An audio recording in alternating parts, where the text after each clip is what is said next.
ఈ మధ్య కాలంలో సోషల్ మీడియాలో ఎటు చూసినా కూడా రీసెంట్ టైమ్స్ లో హైదరాబాద్ లో ఉన్న పెద్ద పెద్ద రెస్టారెంట్లలో ఈ ఫుడ్ సేఫ్టీ వాళ్ళు జరిపిన రైట్స్ గురించి బయటకు వస్తుంది కదా. సో వెజ్ ని నాన్ వెజ్ ని ఒకటే ఫ్రిడ్జ్ లో స్టోర్ చేస్తున్నారు. ఫ్రిడ్జ్ టెంపరేచర్స్ కూడా కరెక్ట్ గా మానిటర్ చేయట్లేదు.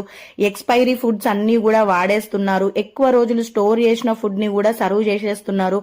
కిచెన్స్ కూడా అంత నీట్ గా ఉండట్లేదు. బొద్దింకలు పురుగులు ఎన్నో కూడా ఫుడ్ ఐటమ్స్ లో కలిసిపోతున్నాయి అని చెప్పేసి ఒక 10-15 పేర్లు అయితే బయటికి ఇచ్చేసిరు కదా. ఈ 15 రెస్టారెంట్లకు తోడుగా ఇంకొక 200-300 రెస్టారెంట్లను కూడా ఆ లిస్ట్ లోకి యాడ్ చేసినా కూడా తినటోడు తింటనే ఉంటాడు. వానికి చెవు మీద పేను కూడా వారదన్నట్టు మొండోళ్ళు ఉంటారు కదా, వాళ్ళని ఏం చేయలేరు. కానీ ఇట్లాంటి న్యూస్లు చూసి అమ్మో తినొద్దు అని భయపడేటోళ్ళు ఉంటారు కదా, అలాంటి వాళ్ళన్నా కొంచెం మారితే చాలన్నట్టు. మీరు 10 సార్లు బయట పోయి తినేదానికన్నా 1-2 సార్లు అయితే ఓకే గాని అస్తమానం బయట తినేటోళ్ళు అయితే కొంచెం తగ్గించుకోర్రి. మన హెల్త్ మనం కాపాడుకోకపోతే ఎట్లా చెప్పుర్రి.